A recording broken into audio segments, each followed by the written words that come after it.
And how is Oliver going to sell his bullshit? Speaking honestly, well, he's not, which is why he doesn't. And it's not like he doesn't know it, which is why he is a liar, a scumbag, and a con man. So you are going to have to make these tough decisions when reality hits. And when you get into situations like you've seen here, you have to decide what to do and then write it down and then follow that. Don't keep changing your mind every day. And you'll notice what my decision is.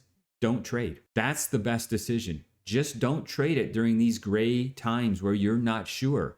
But keep a log and make sure whatever it is you've had to decide, you were forced to decide in these gray areas, make sure that makes sense and make sure you're very close to the historical data and stats that you're relying on. And be cautious and be willing to accept you're going to miss some really good trades. That's the hard part. That's why most people will make the decision to trade, get back in, overtrade maybe. But it's because they're afraid of missing those big winners. How about this? I spent a few minutes twiddling my freaking thumbs, 4.25 net. What's wrong with that? What's wrong with that? And you just scale it to the size of your account. This is actually scaled down for what the amount of funds that I apply towards this algorithm. This is actually scaled down. It's not scaled way down, but it's scaled down. And actually, I'm going to probably stop this live trading here. I don't know if it's going to do another trade or 3 or none in the next hour that I'm going to allow it to trade. Probably not going to do much. Don't turn a nice, successful winning day into a loser by overtrading if you can all avoid it. But what I'm going to do is switch now, and I will show you the effect of trade size. And again, it's the largest elephant in the room next to your actual algorithm to begin with, because you can't make a winning trade out of a negative expectancy trade. There's nothing you can do. There's no magic to that. It's just a losing trade. So next, or after you've found what you believe is a winning algo and you've vetted it as best statistically as you can, I know no one's going to do that, but let's play along as if you would. All right, the next thing to do, you have to do it because it is right there beside a positive expectancy trade, a near equal, is the position sizing. That's what's going to determine, how much you have to fight to make enough money to make it worthwhile. Because you can have a great trade that you just so undersize, you're wasting your time and your money. So sizing matters. So we're going to show that next. All right, so we're going to roll off on this. There's no doubt that this trade is out now. Actually, I'm going to run this once more on a historical. It didn't trade. It didn't change. So what you saw me actually do on the historical view is going to be one trade plus 4.75 points and one trade -6. And that -6 live was actually a -5.5. I happened to catch that before I took a look at the historical. So I actually did 3 trades and definitely come out better than what the algo is going to show. Again, yet another reason just to sit on my hands. All right, let's roll over to position sizing. I'm going to show you some things on this specific algo. All right, so let's take a look at this algo here. Now, this is the cumulative ES points that we've made on this thing since around February of 2025. So just a little over a year. 553 points as of March 24th. Yesterday, the 25th, it did 0 trades, and today we made a few points. So we're a little bit better than that, maybe 560, something like that. But you can see it's been on a losing streak. I believe the high is over here, but this more recent losing streak, 619 points. So it's lost a fair amount of points. It's done it here, a little bit here. It's done it here. Let's take a look at this one. I believe this is actually the worst one. That's a fair amount of points to lose. So this looks good, but you've got to understand there's a fair amount of drawdown. And take a look at this area right here. This is a whole lot of doing so little, you won't, even notice you're making forward progression. And, things do tend to start to work out all right. So this looks good. This is what would turn out to be a pretty nice equity curve. I'm going to show you that in a minute. But it's not all, a bed of roses here, even though it looks like it is. You got to understand the day-to-day grind is what's going to be on your mind. And you start getting into days like this or months like this or weeks like this. you're not going to be happy, but you gotta work through that. This is all psychological here. I've always said you can take a perfect system, you give it to your average human being, and they will fail to convert it. So that 560 points roughly has been made during this period with the ES. So let's take a look at how many points we've actually made here. This is as of a couple days ago here. Yeah, look at this. It has made more ES points than there was on a buy and hold. That's what I like to see. And it's a lot smoother than this. So this algo on the first look has some legs. So now you have to decide what size trade do I make? Because that really matters. So, I use Secure F. I've got here for you in front of me the Kelly betting system. Now, in the limit with perfect information, they both work out to the same thing anyway. So we'll just use the Kelly system here right now. Now, I have 3 different curves here. One is the red one here is the full Kelly, the one that no one is going to ever use because the volatility is out of this world. You can see on the exact same trades, just sizing up the trades to the maximum Kelly. Look at this, just a ridiculous drawdown. This is something close to, it's got to be 90% plus drawdown, something like that. It is nasty. All right. Yeah, in the end, given this run, it does make a little bit more, and you had a lot of bit more at one point.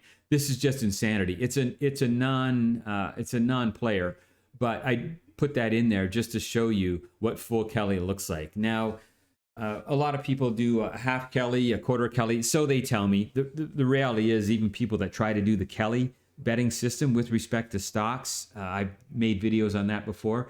They completely screw up the math because it's not the same. It's the same idea, it's the same flavor, but it's not the same math calculations as if you're walking in there and making a bet. It's not. You have to control for the arena that you're playing in, and stock betting is not the same, right? So the math has to be tweaked a little bit, or else you're just going to come up with garbage numbers. And that's what people don't do. It's why I made those videos about Kelly betting, Secure F, and how you do it with respect to stock trading, because you're not going to find this anywhere else on YouTube, and that's not hyperbole. If you find it, let me know. I've looked. I haven't seen it. So that's the red is the full Kelly. Now, typically, I do, and my Patreon members know this, I'm typically running around a 1/8 Kelly. All right, so 1/8 Kelly starting at 100,000 would put you, that's an insane amount of money, isn't it? It'll put you about 438,000. Seems too good to be true, doesn't it? Well, that's the difference between betting proper size and throwing away a lot of your edge. So this is 1/8 Kelly. It looks pretty smooth. I definitely like that. So this 1/8 Kelly is roughly, more or less, on my Patreon service, what I call our full size. And I recognize, and this is something that people need to be aware of. This 1/8 Kelly, it's 1/8. We accept that as being something pretty small, maybe akin to an underbet. Well, it's akin to an underbet on a Kelly size, but reality, and I mean, I have as big a balls is in trading as anyone. In fact, I think they're too big, which can cause problems. You're overconfident. So I adjust for that by just ignoring what I want to do, and I just use the math. That being said, I don't have to ignore the big ball syndrome, because 1/8 Kelly is freaking huge. It's huge. And my algorithm is roughly 1/8, maybe 1/10 in some cases, but it's in and around that area. That is very large. And most people, almost everyone, including myself, if this lets you know anything, looks at the size of that, a 1/8, and goes, damn, son, that is freaking large. I'm not overly comfortable trading that. And that's why I say on my Patreon service, guys, I will read out the 1/8 Kelly, because that's what my algorithm goes on, because I know that is more than safe. Even that is too large for most people, and they'll wave that off all day long. All right, so I have what I call my max loss Kelly. So I do a slight, very sensical adjustment to the Kelly betting system, and I just call it my max loss. You can see right here, it's 6.7% of the full Kelly, and my fractional here being the 1/8. And that's the green. That's the one that I typically will trade. That's quite a bit of profit difference, isn't it? But that tells you the exact same entries trading in and out over time. Look at the huge difference that you have. That is massive. And this larger number is not too big, but it looks too big for most people. Why don't I like that? Well, you need a different look. Let's take a look at the drawdowns. There you go. This drawdown here, sorry, let's call it 98% on the full Kelly.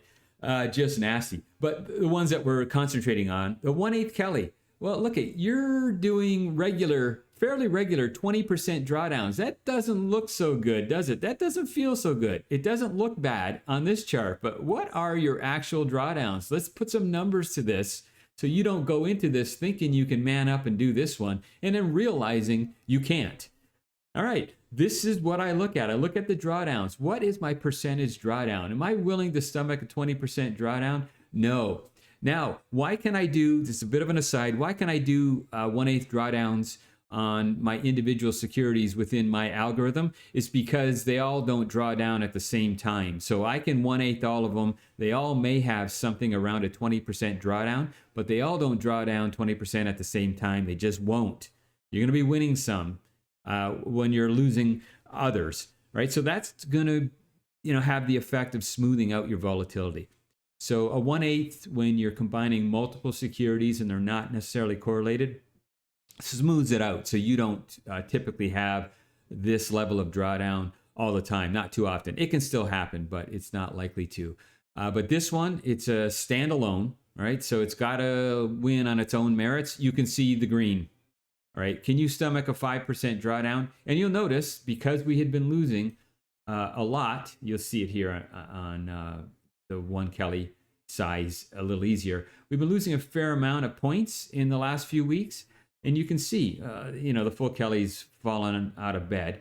The fractional Kelly, 1/8, is gone down to its, I call it long-term, if you will, historical drawdown before things tend to get better. It's no guarantee, but at least you're down there. The odds are looking good that you might have greener days ahead at some point in the not too distant future. But I would much prefer to be sitting here down, 4.5%, 5% on this algorithm than what we're going to get here, which is 19.5, 20, right? That's why I will trade the green, what I call my max loss. But that's what you need to do if you want to be a responsible algorithmic trader, right? I can give you the math, but at the end of the day, it's not going to be as easy real world trading live as it may seem. And I don't sugarcoat that. I don't hide that under the covers, right? Because that doesn't help anyone, right? If your goal, and mine is to help people, you have to be just deadly honest